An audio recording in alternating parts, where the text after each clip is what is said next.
But when we talk about the covert narcissism, I think it's often people who really play this victim card a lot. There's definitely a weaponized vulnerability is definitely a part of it, but their vulnerability is then weaponized. Look at me, poor me, this happened to me, therefore you can't blame me for anything. That's the reason why I'm like this. But there are plenty of people who experience awful things in life and don't behave like that and choose another way to be. Any human being can be conditioned this way. I call it the breadcrumbs of love. Yes. You are addicted to the breadcrumbs of love, and that's my most popular blog post. That post, because it resonates with people. You become addicted to the breadcrumbs of love, and the breadcrumbs become smaller and smaller and smaller, and yet we keep trying to get them. You might just come across them in at a meeting or in daily life, and you immediately just don't feel safe. Your body is telling you something isn't right, and they might not have said or done anything. And then the complete reverse. There's the people, suddenly you're in their presence and feel great. You just feel completely relaxed and open, and things feel really, really good. And your body keeps the score. As the book says, your body will tell you that, but quite often we just override those signals. And particularly somebody in an abusive relationship will be constantly overriding that, because the surface level mask is so strong and the charm is so strong. I always wonder why we think as humans, we're so many humans, we're so many social animals, and we pretend that we don't need each other. We absolutely do. Would you agree with that? Absolutely. We are healed in connection. We're healed in safe connection. It's being with that other person that you can co-regulate with. Welcome, guys, to the Kotodama podcast. I'm so excited. Today's guest is Kate Munden, and she is a narcissistic emotional abuse specialist. She is a speaker, a trainer, and a mentor, and she's a trauma recovery specialist, basically with over 30 years of experience. There's much more to it. We can go all into it, but first of all, welcome, and thank you so much, Kate, for joining me today. Thank you, Jana. I'm really looking forward to connecting with you more. Yes, I'm so excited. So when I saw basically that you specialize in narcissistic abuse, I was like, I need her on because I've never talked to someone like you. And I think this would be really, really beneficial for a lot of viewers. I have a lot of younger viewers. So yeah, I thought that would be super interesting. So yeah, thank you. My first question for you already is, when did you realize that this is the work that you are supposed to do? It definitely feels like a calling. It really feels like it is the work that I'm on this planet to do, to reach people, to support them in this. My umbrella sort of issues that I deal with are trauma, so I can work with any problem state within the trauma spectrum. And I do. I have a certain amount of general practice of people who just resonate with me, and they might have experienced a traumatic incident, for example, for example, like a car crash, and they can't get back in a car again. So I work with those kinds of trauma incidents, and also sort of complex relational trauma. And I specialised in a few other things. To begin with, I did a lot of specialist work around birth trauma, which I think is another hidden trauma in society. Women who have maybe not a life-threatening birth, but they are extremely traumatized by the process and sort of ignored and brushed under the carpet. Well, you've got a healthy baby, just get on with it. And I felt called to help women with that, and would still help any woman who needed help around that issue. But when I moved towards working with toxic relationships, it felt like a very strong pull. It felt like absolutely the deep place that also to explore within myself, but to really help others as well. And anybody who works therapeutically or works with people one-to-one, we're all learning and growing the whole time together as well. But it feels very much that I'm in the right place. And since the point that I changed my specialism and really started to advertise and market myself working in this specialism, I'm so busy. It was clearly everything aligned, and clients just come, and they're in the right place as well, and it feels like they're in the right place. Love that. It's kind of like, as you said, a calling of yours, and it makes sense then once you start doing it that you have a lot of clients and you're like, okay, this was really needed. Yeah, as you said as well, when you mentioned the birth trauma, that's actually something I talked with Janine Regan Sinclair about. She was on as well, so that was for both the baby and the mother. You know, Yes, yes, yeah, and I think yeah. it's absolutely not talked enough about. I mean, I have never given birth, but I have been born as I am here. And I have worked on my own birth trauma. And people, you know, people who've never went into it, they tend to not believe it. Like, how can you remember? How I always say, like, I think everything is remembered somewhere in your body. Whether you consciously can pick it up all the time is another question. But I think the brain never really never really basically just throws anything out. I think from my Yes, the body remembers. understanding. The body remembers, or Absolutely. especially this pre-verbal trauma. Absolutely, the body remembers. And if we can, I know we're going to talk more about approaches, but if we can work with the body as well as thoughts, feelings, and emotions, as well as the mind, if we can work with all of those things, we can really create a pathway to help people heal. I always hold the model: the client has the resolution within them. It's just a matter of helping them find it. Yes, and I think the body, specifically in like Western medicine, is often completely neglected when it comes to mental health. And I just don't understand it. It's part of the whole process, you know? I mean, it's fascinating. It's like when I did, I mean, now I'm going a bit off rails, but when I did some trauma healing myself, I can often feel when it's an intense one that my body starts shaking because it's like getting rid of the trauma. I mean, there's so many different ways of releasing, and yeah, I love that. I think it's super, super important what you do. And so basically, obviously, you talked a little bit about how even in your own, I guess, relationships, or if how you're also still learning and everything, is narcissistic abuse specifically something that you have experienced a lot yourself, or how did you feel like, okay, this is something that I need to kind of help others with? Yes, it was a revelation to me, particularly covert abuse, which is within the specialism of working around narcissistic abuse. I really tried to speak and reach people who have experienced covert abuse. And there are very obvious abusers that we can see in the world. And then there's the very quiet, subtle, insidious emotional abuse that takes place. And I experienced that. And for a long time had no idea that was what was happening to me. I just thought there was something wrong with me. And that's part of the abuse, that the target is conditioned to believe there's something wrong with them. That if they just try a little bit harder, if they just change themselves a little bit more, little bit more, little bit more, little bit more, then they will be good enough. Um, and that was a revelation to me, that I had experienced that. I am an intelligent, educated, middle class woman, with a nice family, but it happened to me. And the majority, I'd say 95% of my clients that experience this are also that. They are often extremely high flying, often extremely successful as well. So going out and being powerful in the world and making money and creating success for themselves is absolutely possible.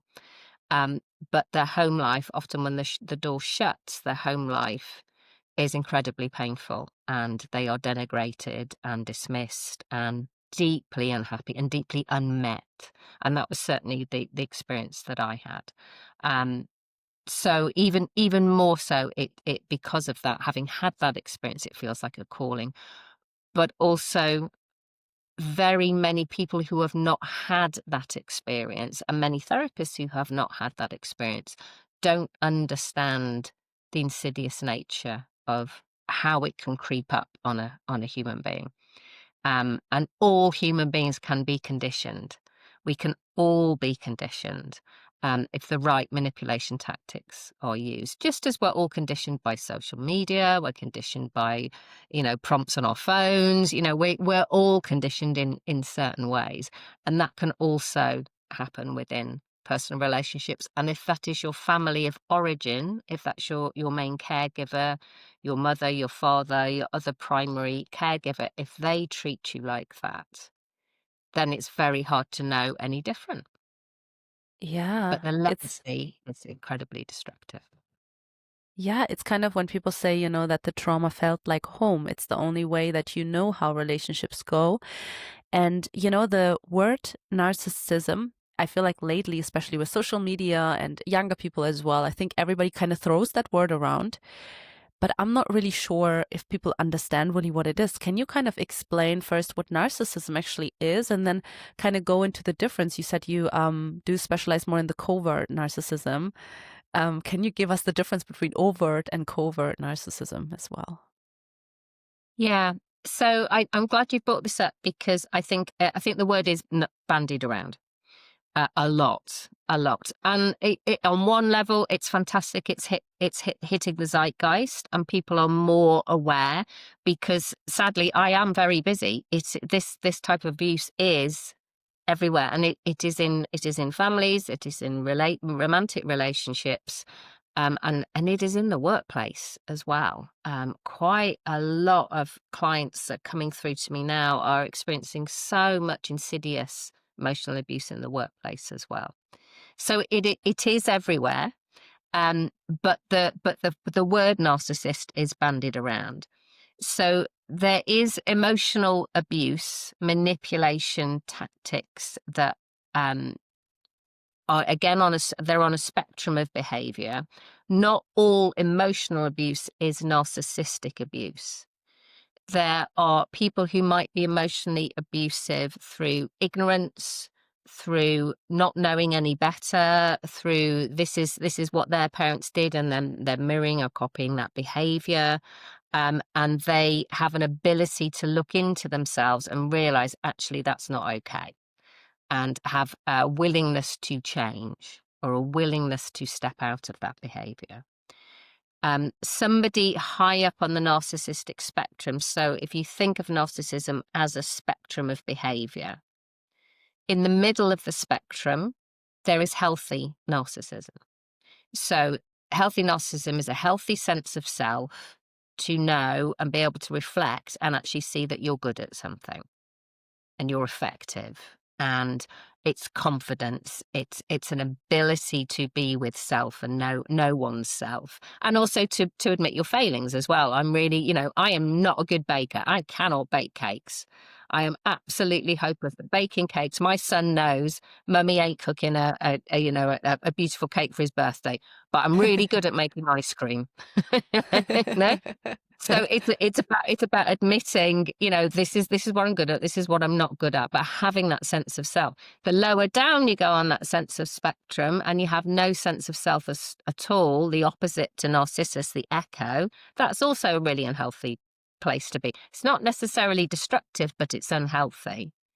So healthy narcissism it's important for our growth. It's important that children develop that they know that they're good and bad at things.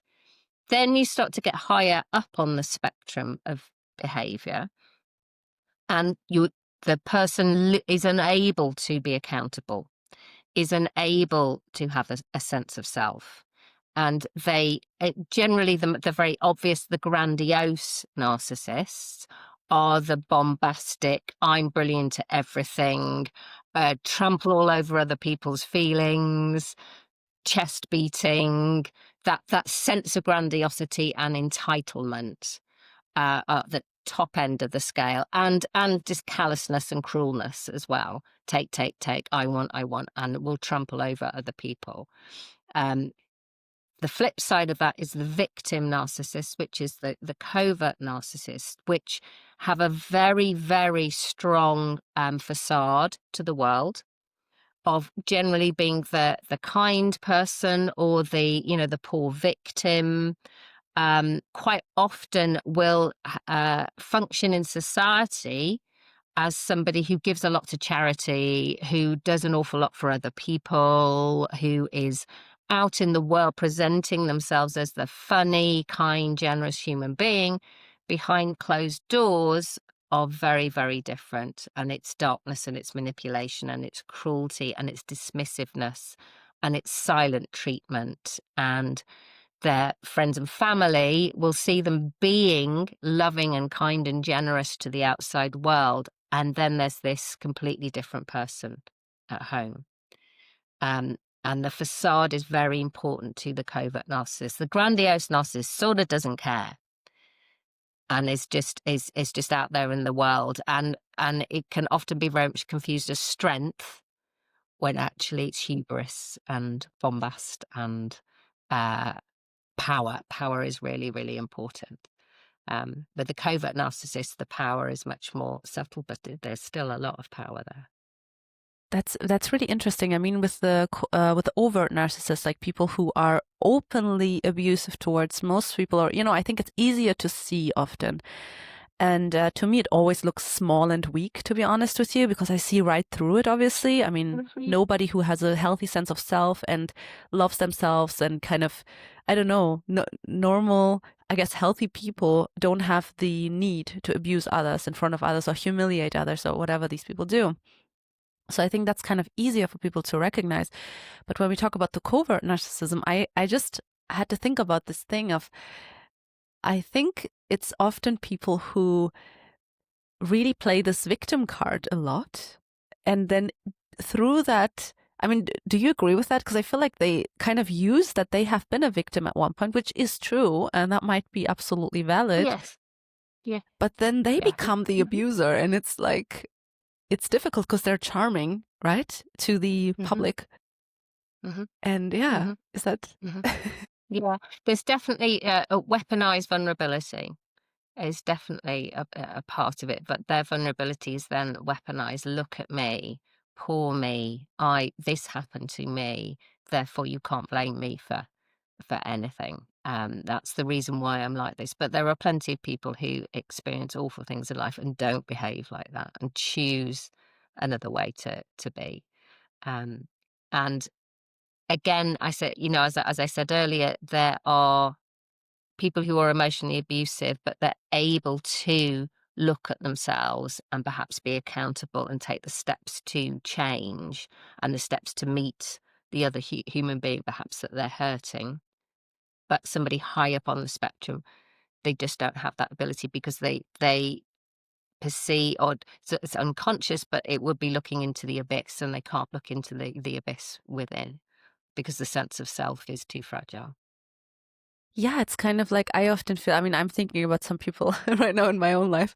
Like, for example, the grandiose people, I think if they would see, they would completely break apart. And then the people who are covert narcissists that I also have some personal experience with, it was one of the most, I mean, mind-boggling. I'm trying to get them to understand this thing and it just doesn't work, and nothing is ever their fault. And it's like this, it's absolutely, for me, it was impossible. I do think that recovery is always possible, and like, I don't want to take that from anybody, but for me in that specific relationship, it was absolutely impossible. And for me, the only way to be healthy, I guess, for myself was to cut them out of my life. But the thing is, then from the outside, it looks like they are the victim, and I looked like the person who was like mean, or my boundaries were too high, or like oh, it's okay, that person's just whatever, they're sick. And it's like, yeah, I know they're sick, but it's still not okay. And it like literally was, it took like years for me as well to, like, with that specific person that I'm thinking about. And it was you kind of question your sanity at one point, Yes, absolutely. And this is where boundaries are really important. And boundaries, they're important for all of us. Again, they're important for our sense of self. What is okay? What brings you okayness? What is okay for you in your life? And quite a lot of us have unconscious boundaries that we don't realize they're there until they're transgressed. Oh, excuse me. But in the normal flow of life with people who are in that midpoint in the spectrum, generally our boundaries aren't transgressed and we muddle around each other, and we might apologize quite quickly. Oh, I'm sorry, did I offend you? I didn't mean to do that. Or was that okay? And you might have those kinds of conversations with people higher up on the spectrum. They'll just transgress your boundaries. But with the covert narcissist, they'll do it in a very subtle, insidious way where you feel bad for stating that what is quite a normal but maybe unstated boundary. And that is crazy making. That makes you feel that you question everything. Yes, and then it can all come together in these like different types of, I guess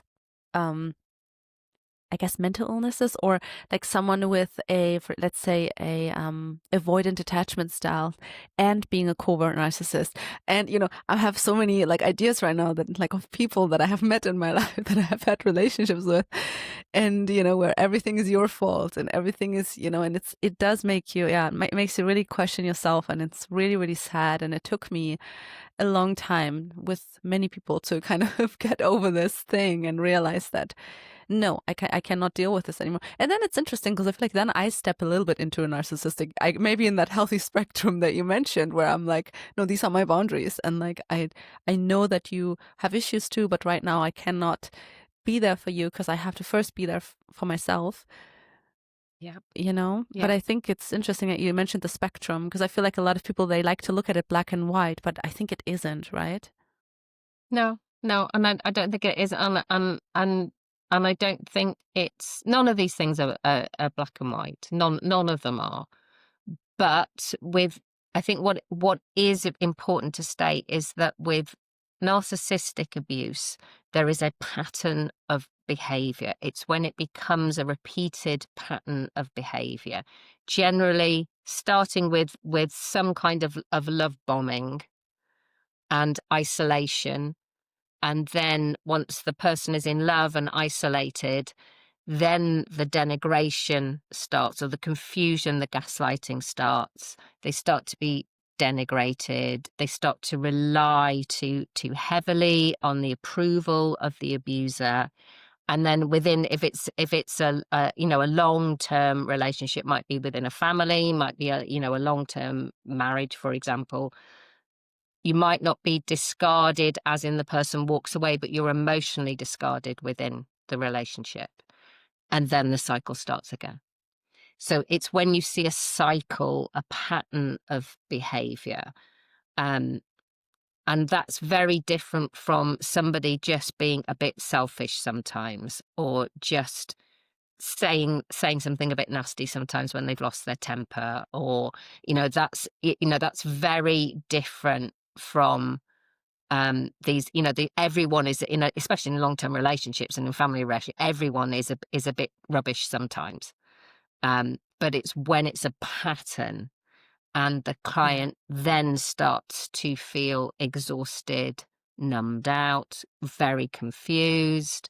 Often their physical health starts to suffer, etc., etc. When you start to be constantly in that state, a walking on eggshell state, that's more than just your partner being a bit rubbish sometimes. Yeah, because as you say, we're not perfect, right? Everybody has a temper sometimes, or reacts sometimes, but it's, as you say, it's maybe this long-term cycle that you're going through it again and again and again. I mean, I'm wondering, the clients that you do have, do you work with people who have left these relationships only, or do you also work with people who want to stay in those relationships? And is that even possible? So if it's a romantic relationship, they might have left the relationship but are still struggling hugely, because quite often post-separation abuse is worse then the abuse that occurred in the relationship, especially if you have children, it can really ramp up. So quite often I'm dealing with clients in that position. It might be somebody coming to the end of the relationship and they need some strength and courage to leave.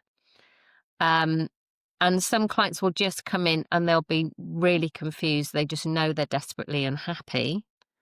And we start to explore what's happening to them. And sometimes one of the biggest symptoms of this happening to you is just this utter foggy confusion and inability to function quite often.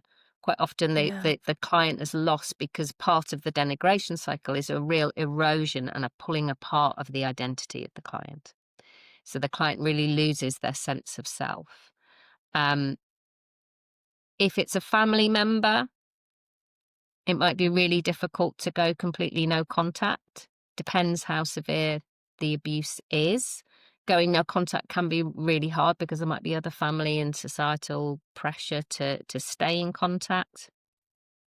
There's ways to go low contact where you are very boundaried, and it will be very difficult. To begin with, it's a challenge because you will be changing what was the status quo. Quite often, perhaps if you really being a target and a sponge for someone else's, quite despicable behaviour. Often, it is possible to go low contact. I would never dictate what to do to a client. It is their choice.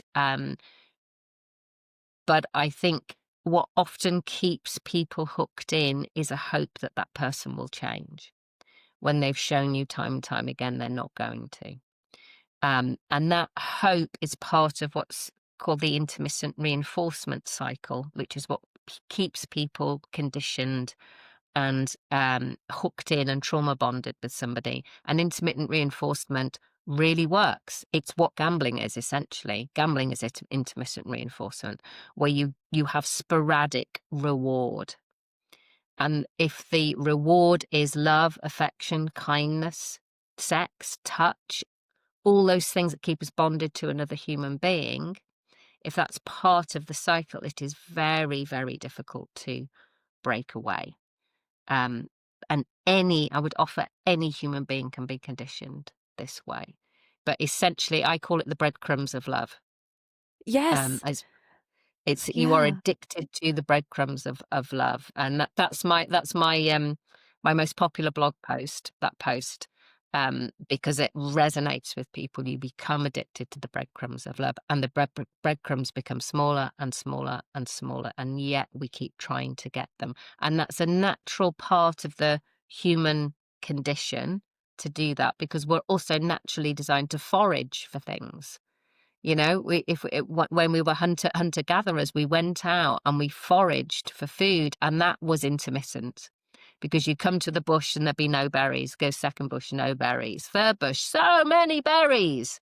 And the excitement and that all the dopamine and all of that is released into the system. So that addictive quality, which is why gambling is regulated, because we become addicted to the sporadic reward of the slot machine, is exactly the same thing. But when that is our humanity that is being played with, the destruction is heartbreaking. It's absolutely heartbreaking. And often when you're in that cycle, you can't see you're in it. So a lot of the work I do is just unraveling what is actually happening here. What is actually happening for the client? That seems really helpful, because when I was in a situation like that, I couldn't really talk to anyone about it because I felt so much shame about it.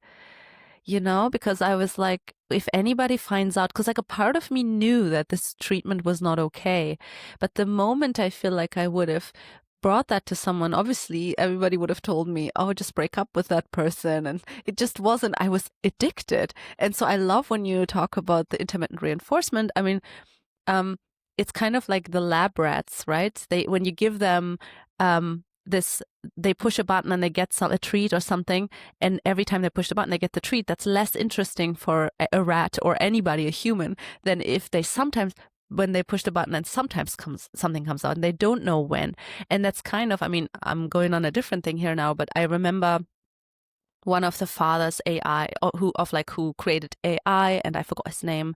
Sorry guys, if I find out, I'll write it maybe down under the video description. But he wrote a book, 10 reasons to stop using social media. But basically he's talking about how social media in and of itself is an intermittent reinforcement, psychological, like addictive machine. And it's made that way. It's not like it's accidentally that way. It's literally made to hook you to that.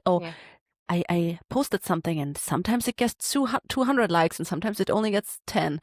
And it makes you question if your post was wrong, if something you could have done differently. Like, no, it's just the gambling aspect that you just mentioned. And now, for anybody who has had this kind of, I guess, experience in personal relationships, for me, it was the most difficult pattern to break out of. And after that, I mean, you talk a little bit about after the fact, that it's really difficult as well to like understand. Like for me, it was my sense of self, and I think my sense of worth was completely damaged. And it took me other relationships and other experiences where, by the way, they gave me a little bit more breadcrumbs, and I was like, oh wow, this is amazing, because I was so starved. And so it's really difficult, and I feel for everyone who has experienced this or experiencing this right now. Again, I think on social media right now, a lot of people call it like breadcrumbs, so they kind of know. I think a lot of young people also, they kind of know what that means, but it's really, really messed up. I mean, what it does to your psychology, and it goes really deep. So thank you for it really does. And it's very linked with the hormones as well. It's very linked with dopamine. It's very linked with oxytocin and vasopressin, especially if touch and sex are a part of the cycle as well. And it's just not, I think, breadcrumbing with regard to dating and sending texts. I think that's commonly known as a term. But it's the whole cycle that I think I feel, again, talking about calling, I'm on a mission to raise awareness that this is a cycle of behavior so that people can understand it.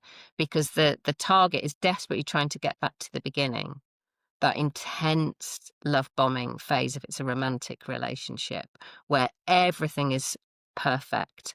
You are mirrored so beautifully by the abuser that, no one else has felt like this about me. We're meant to be together. It's me and you against the world. This absolute magical nature of it, which all of us long for. We all long for connection. We all long for love. We all long to be seen. We all long for that kind of feeling, that the sheer wonderful excitement of it.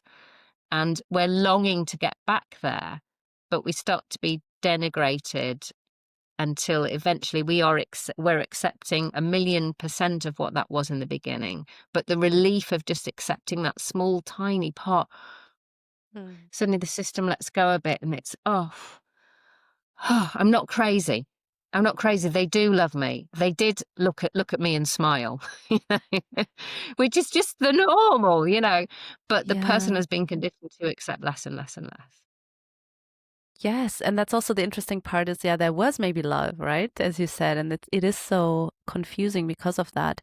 It goes a lot goes into this. I mean, for me, I think it took me years to kind of heal, and I did a lot of intensive healing, and now I'm in a much better space. But I'm wondering, oh my goodness, if people are in this situation for years and years and they never go healing. But this is why I want to talk to people like you, Kate, because you are a specialist in this field, and I think a lot of people need this support. And sometimes because of the shame and guilt, it's easier to pay money, basically, simply said, and to pay for a service and to go somewhere and get professional help, because that person's not going to judge you. They work with this every day, and it's just easier sometimes, Yes. So when I did research on you, I saw that you do use EFT, that's the tapping, right? And I think TRE and heart-assisted therapy. Can you talk a little bit about these modalities and how they are helpful in the narcissistic abuse recovery? So I started off my my therapeutic journey as a body worker, and we cannot ignore the body in trauma. When we experience traumatic events, and emotional abuse is extremely traumatic, our nervous system is deeply affected. And working with the body is an important component of the work that I do. I think we need to create coherence between here, here, and here, and that's the model I work to. And as a body worker, purely as a body worker, I really loved it. I really enjoyed it, but I knew it wasn't quite enough. Wasn't quite the pathway for me. And then I did some psychology training and different training working with thoughts and ideas. And that was great, but it wasn't quite enough. I wanted to sort of bring it together somehow, and I couldn't see a pathway at the time to how can you work with the body and with thoughts, feelings, and emotions? How can we bring that together? And emotional freedom techniques, EFT tapping, is part of underneath the umbrella of the School of Energy Psychology. So energy psychology is working with those thoughts, feelings, and emotions, working with the body's energy field, but also particularly with techniques such as tapping, you've got the somatic intervention of touch as well. And when I discovered EFT, and EFT is often the doorway for many people to step into the world of energy psychology, because it is, I would offer, one of the best self-care techniques anyone can learn. I have a free course you can get on my website to learn it for yourself. It's incredibly easy to learn, very, very effective, and you can do it anytime, any place, anywhere. You can do it at the bus stop. You know, you can do it sitting on the sofa at home. You don't need to set up anything. You can just start to help yourself with EFT.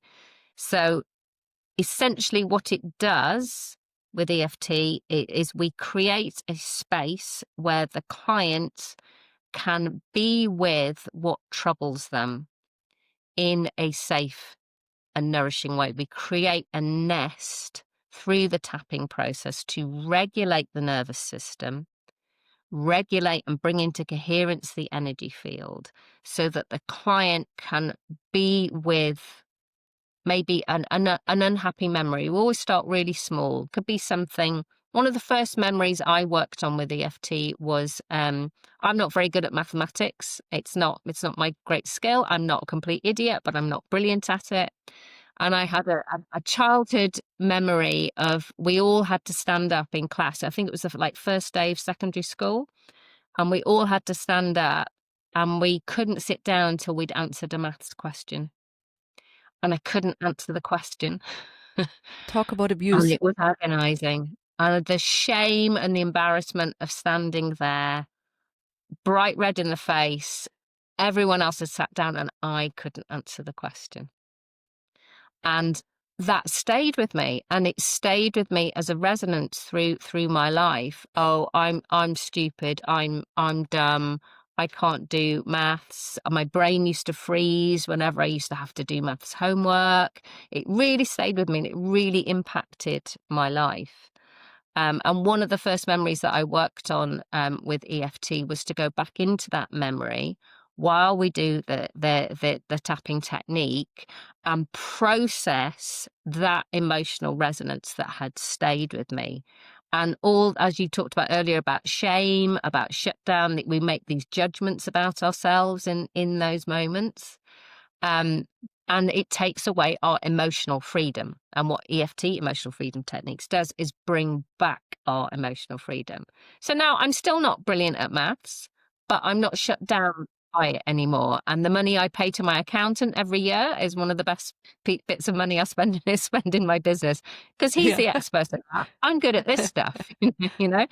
I'm able to be with that anymore, but my brain doesn't go into freeze anymore when that happens. So you can work with these emotions more deeply than you would if you were just talking about it. Energy psychology, that school of techniques, is more than just talk. And often the somatic intervention of tapping, because we tap on points around the face and the chest and the body, that starts to really regulate the nervous system and the energy field so that we come out of our primitive brain the frozen bit at the back, and we switch on the cortex. As I said earlier, I believe the client has all the answers within them. So we need to find techniques to help the client switch that on again. So that's EFT, and I would encourage anybody to learn EFT for themselves. It can be really powerful working individually. It can be really powerful working as a group, but it's also something you can do for yourself. And there are a lot of people out there who can't afford therapy. They don't have the money, but they can be their own therapist with EFT. And I think that's really, really important for traumatized people to get autonomy back. I can help myself. Have you tried tapping? Is that something you've done? Yeah, I've done it. Yeah. This was like a longer time ago. I do mostly shamanic soul retrieval, which is kind of, yeah, you know the technique, yeah?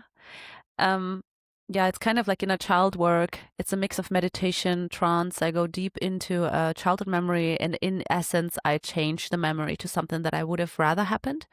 And it changed completely my life. I mean, I had these symptoms of mental illness, of different types of mental illness that just disappeared once I met my own needs. And this is why I want to kind of like, I also tried tapping, and it really helped me as well. I went with tapping specifically as well into these memories, as you said. And I think it's great to incorporate the body. And so something I always want to stress while we're just talking about this is that no trauma is small enough. And I think it's too small, because I often feel like when I talk with people about trauma or PTSD or CPTSD, I think you also are specialized in CPTSD. That's obviously a different level again. But when we talk about post-traumatic stress disorder and trauma in general, anything that was traumatic to you, that was that made you feel bad and there was no resolve, is trauma. So it doesn't really matter if it is, you know, something that society seems as a big trauma or not, because for you, if it did have an effect on you, it's absolutely valid. And that's like the first step that I have to get to often when I talk about this in my private life. People kind of have this resistance to this. Do you also experience that? It's almost like they think when they admit to themselves that this math situation for you, for example, in that class, I think that's horrifying. I mean, I think that is extremely horrifying and humiliating and absolutely painful. And like, I hate that stuff. And why, like, I don't know why. I think people think if you validate these traumas, that the bigger stuff will not be validated, or I don't know what the issue there is, but can we just, you know, do you experience this as well with your clients? I think trauma is a really emotive word, and people have attachments to it. So they will quite often the first question everyone always asks me is, do you mean physical trauma or mental trauma? And they're always both. It's always both. Because that for me in that moment in the classroom, it was very physical as much as it was psychological and emotional as well. My body, I froze, I shut down, my nervous system collapsed. You know, it is always both. But I think I always work to the model that trauma is anything that overwhelms our system. And if you are a small child, it can be being looked at in a certain way. 100%. Can be utterly overwhelming. So that's the model that, you know, that I always hold to the client. And trauma's in the eye of the beholder. Two people will be on an aeroplane and there'll be turbulence. One person will think, oh my God, I'm dying, it's the end of the world. One person won't look up from the film. You know, it's always in the eye of the beholder. So again, going back to the birth trauma thing, you know, two women might have very similar births. One woman will feel completely out of control and terrified. One woman didn't, you know, it was fine. It wasn't, you know, but it's what happens to you. And it could be the way, the tone of somebody's voice, how they spoke to you in that moment, the smell, the sounds, whatever. We all have stuff that we react to. And yeah, it's anything that overwhelms our system. Yeah, I love that, because I often feel like if you feel like someone in your life is, especially if you're in a narcissistic relationship and you want to kind of tell them, hey, what you did hurt me, they will obviously not, probably not validate you. So it's also about understanding that some people are safe and some aren't, right? I mean, go to someone like a professional like Kate, or, maybe a friend that you trust, and try to bring it to them. Because I feel like often when people say, there's worse things in the world, that's something that I often heard, or, whatever. There's always worse things, but that's not what I'm concerned with right now. I'm concerned with myself, and that's okay. And so, yeah, I love it. I love, the validation of it all. That's kind of the most healing part I experienced in my journey, that the validation actually was almost most of the healing was done when I truly validated my pain and really sat with it. And yeah. So It's the being with. It's the being with, and it's finding, whether it's shamanic journeying, whether it's something under the NG psychology umbrella. It's the being with in a safe way, and perhaps doing it on your own, perhaps being held. Being held in that safe relationship where you can start to regulate. No feelings are buried dead. They're all buried alive, and we're often holding them, like beach balls underwater. We're holding all this unprocessed shame and pain and whatever it is that's happened to us. So it's finding those techniques to help us process. So the other technique I use under the energy psychology umbrella, which I use more and more and more now, is heart-assisted therapy, which, again, like EFT, it's about creating that safeness to be able to really be with what troubles you. And it's very quiet and it's very gentle, and it's about building that coherence here between the heart and the head. And often the head's running the show, and it's really busy and it's really noisy, and the heart, that quiet voice inside, isn't heard. And heart-assisted therapy, I find, is you can do it for yourself, but it's much more of a relational process. It's much more of a consciousness streaming, where the client can really be with what is, and as a facilitator, really holding that space with the client for them to find, a bit like getting dirt out of a wound, finding all those last bits about how they feel. And the beauty of it is you can be very global. So we decide a treatment focus in HAT. And we, for example, if it was it was a romantic relationship, you would just use the language, this relationship. And underneath the umbrella of that relationship hangs everything that happened. And you can work on it all within the heart field. And it is gentle and it is soft and it is quiet, but oh my goodness, the results that clients get is really, really profound. Again, because we're using self-touch, we're coming into the heart space, we're connecting with the energy field, but we're also really regulating the nervous system so that this part of the brain comes online.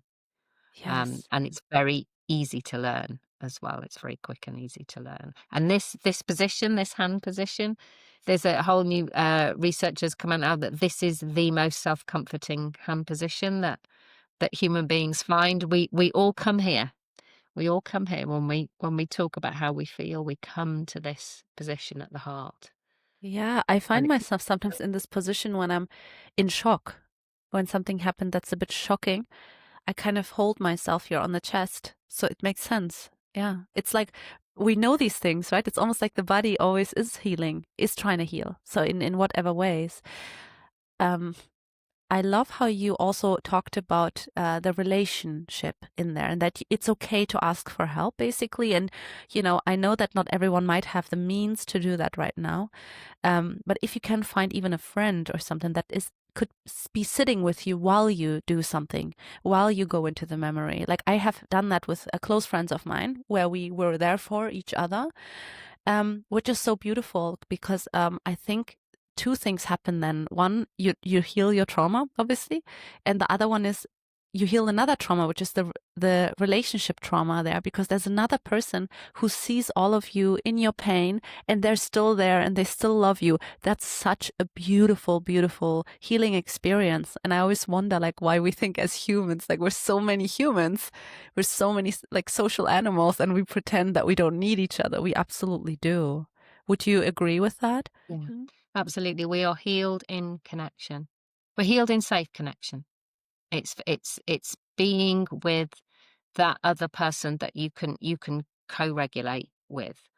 And when you have been in an abusive relationship, often you're even, especially if it's a subtle, covertly abusive relationship, you're essentially living with somebody who isn't safe.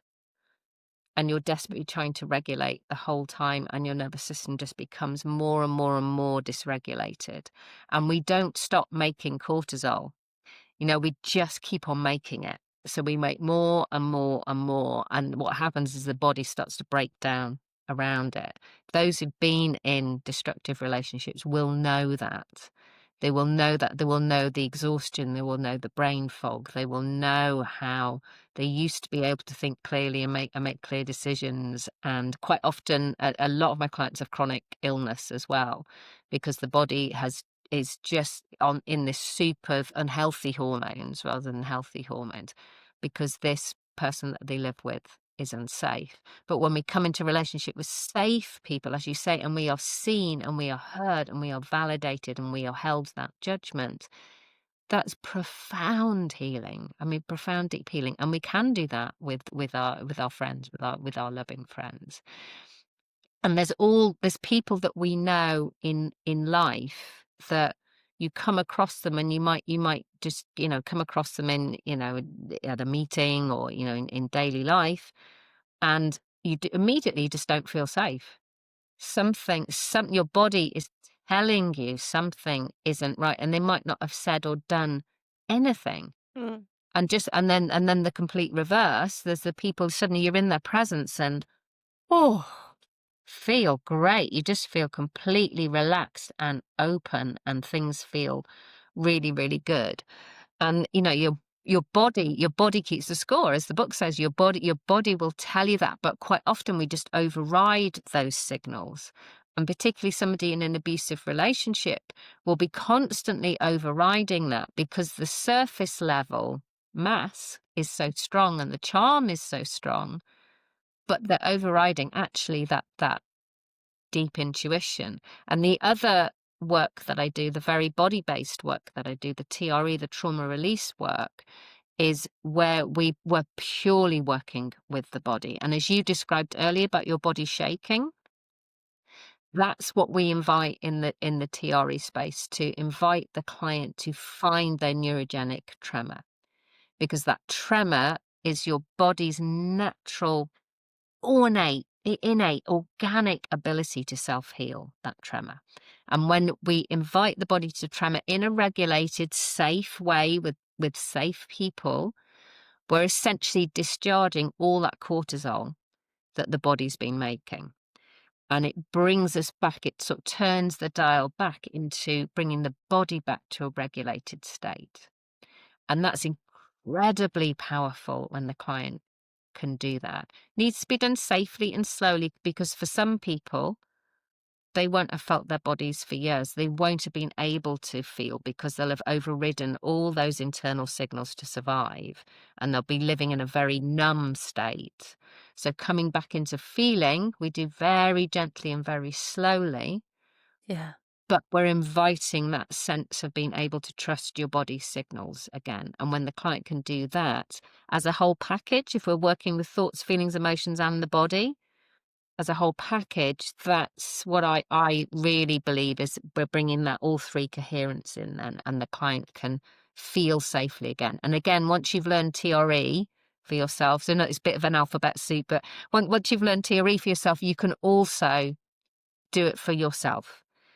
You can safely learn it. So just like a meditation practice or going to the gym, you can practice TRE as well, and lie down and have a shake and discharge because life isn't going to stop biting you on the bum. Things are going to happen, but Yeah. you start to discharge that tension from the body, and it just hugely transformative.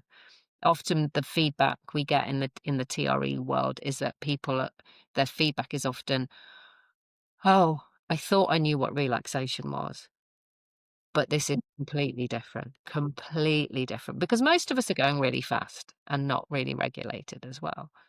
Yes, people don't really stop to check in with themselves. I heard this question before. It was like I don't know if someone can, sorry guys, again, I'm referencing something. I don't remember what exactly, but they asked a lot of people, would you rather experience the worst pain of your life for like a few seconds, or would you rather sit with yourself for 15 minutes?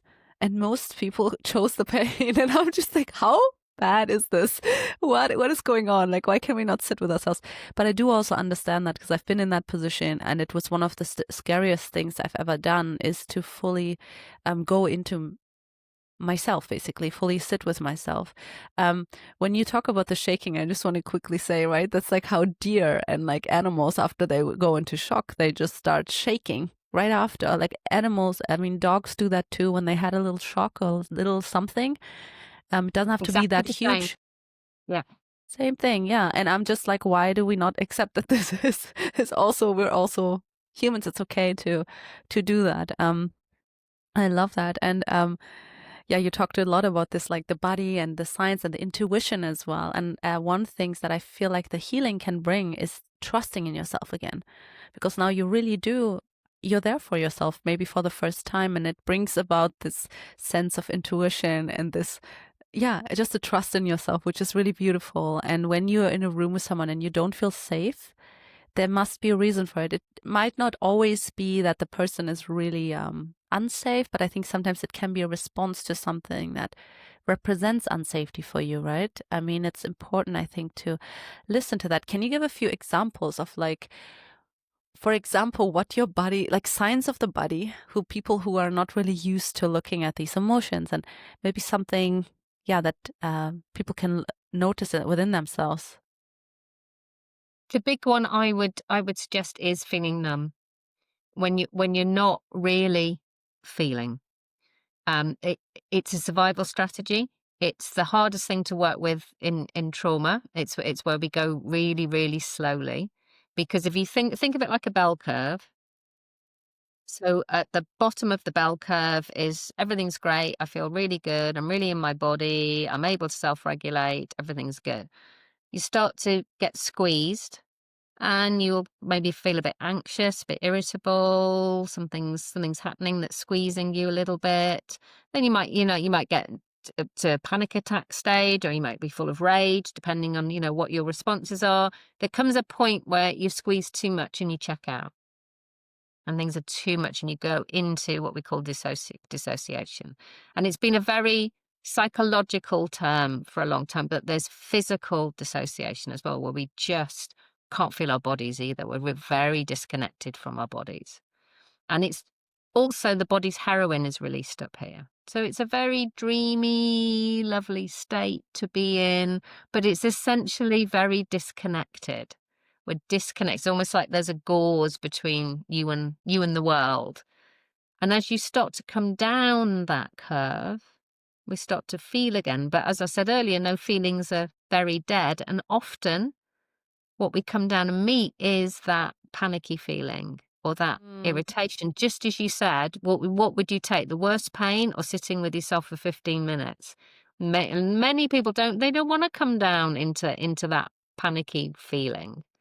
So people with complex trauma will stay up at the top of the curve, and they'll toggle between numb and disconnected panic, numb and disconnected angry, numb and disconnected, another intense emotion.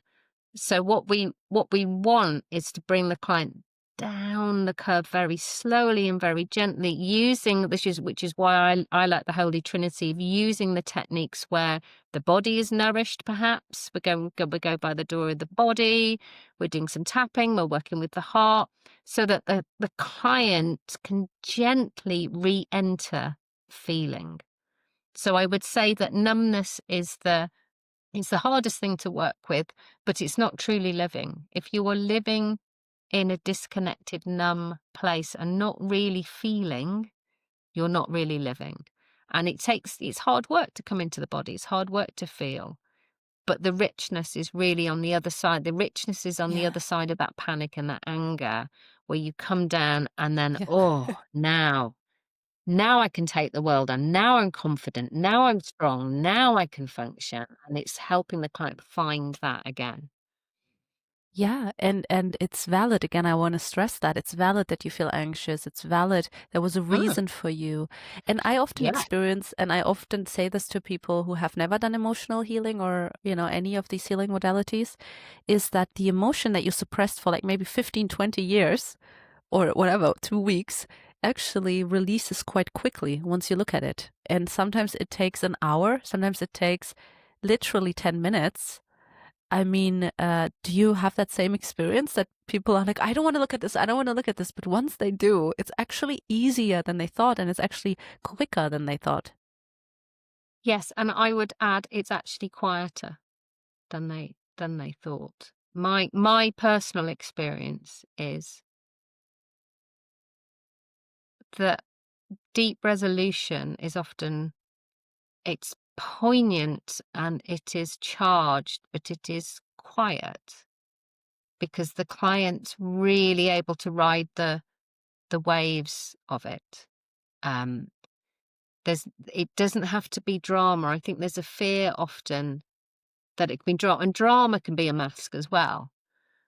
Going into a dramatic frenzy about something, I would offer it. It can often be a mask, not for everybody. Some people it's just they're noisy. you know, that's okay too. That's absolutely okay too. But I would offer that the resolution is profound, and I will feel it in my body. You will know when that resolution it has been found, but if you're really attuned, and it's my job to be attuned to what's happening with the clients, and there will Hmm. be a shift, and something will really move. But it doesn't have to be big and noisy, even though the event that caused it might be big and noisy. The resolution doesn't necessarily have to be that. Yeah. Yeah, and one of the biggest gifts as well that comes out of this, which I want to kind of end it as well on a positive note, is that, guys, once you do this, embark on this journey of healing, and what you will find is not only will you feel better, but also you will step into relationships with people who are, I mean, you will just attract people into your life and just realize that you now can be this person who's super intuitive and is much more present with another person because you're present with yourself. It's that easy. It's that simple. It's how everyone always says, right? If your own cup is empty, you cannot really fill another person's cup. But it's really true. Once you have been fully present with someone, it's so much easier to sit with someone. That's also why I often don't like this term that's like been thrown around, this trauma dumping term. I'm like, guys, it's okay to share. Of course, it depends on the where you are, but it's okay to have pain and share that with someone. And I believe, I mean, for me, I don't know how you feel about it, but it never really. I don't feel affected. Like I don't want to say not affected. Of course, I'm affected in that moment, and I feel the empathy, but it doesn't really ruin my day. If someone tells me a trauma that they had, it doesn't matter how grotesque it might be, I'm actually quite okay now sitting with it. And it doesn't ruin my day. It just creates connection. And I mean, I said in one of my other episodes with, with a friend of mine who's an artist, we were talking about relationships, and I was kind of like saying, if someone's only there for you when you're happy, then that's not a real relationship. And that's just also some, all of these things that come out of this inner work. Um, yeah, maybe if you want to say something hopeful or something that you've seen in clients, like changes. Yeah. I think it's the journey of recovery I would offer from this kind of toxic relationship is a reclaiming of self. And you can just as we would with soul retrieval, um, we start to reclaim these parts of ourselves that were lost. On my own abuse journey, a big part of the verbal denigration of me was this criticism of my sensitivity. Oh, you're so sensitive. Why are you getting upset about that? And I lost connection to that because it wasn't safe. It wasn't safe to be sensitive. It wasn't safe to do that. But my sensitivity is a profound gift. It is a profound gift. It makes me good. It makes, I can step into my healthy narcissism. It makes me good at what I do. It makes me attuned to the client in a way that is so powerful. And I see my clients reclaim these parts of themselves, reclaim their power, reclaim these quiet parts of themselves that were maybe trampled on. And that's so important. And it's about reclaiming and building that identity again, so that no matter, as we said, life will come back and bite you on the bum. But when that happens, you're able to just bounce along with it. And it's okay. It's okay. And other people's pain is okay because you've come into relationship with your own. And it can be something that you can honor and notice, but you're not lost in it. And that's being a well-rounded human being, I would offer. Yes, I love that so much. Thank you, Kate. I actually sometimes on the last part of my interviews, I do like a I do like a rapid fire round if you want. So I will ask you like short questions and just answer really shortly what comes to mind for you, okay? So after everything, bring it on. Yes. So after everything you went through and all the work you do, what does love mean to you? Connection. I love that. What's the biggest lie society tells about trauma? That it's black and white, that it's simple. It's not. Yeah. What is a self-help trend that you don't like and why? I think there is you may have discussed it before on the podcast. There's the term spiritual bypass, where you just jump to forgiveness and love and light, and that I'm in the pink cloud and everything's great, and they haven't dealt with all the sticky stuff in between, and you've got to deal with those beach balls underwater. And as we also discussed, it's often not as dramatic and painful as you think it's going to be. Exactly. I love that. I've never actually brought the term up yet, but we did talk about it in a different way. It's absolutely true. I agree. What do you do to relax after a long day? I have a shake. So I use TRE for myself. In fact, my appointment after this is I'm joining some colleagues online to have a shake together, because it really works and it really, really helps. And I need it for me because I need to look after myself. And I dance tango.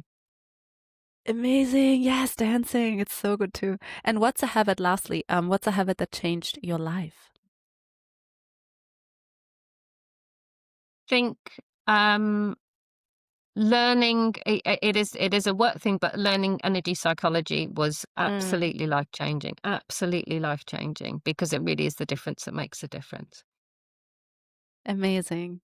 Well, thank you so much, Kate, for being on. It was a pleasure to talk to you, and I love this. And I hope, guys, thank you so much for listening as well. And I hope maybe you learned something from this conversation, or you could relate. And all of the information about Kate will be in the video description below. You can look at the free ebook, I think, that you offer, and the free the websites as well, and your services. So I will all put that in the video description below. And if you like this conversation, please share, like, subscribe. There's more to come. I'm always happy to sit with all kinds of people and have deep conversations. That's my thing. And thank you so much, Kate. Thank you, Jana. It's been an absolute pleasure. Thank you. Thank you. Bye.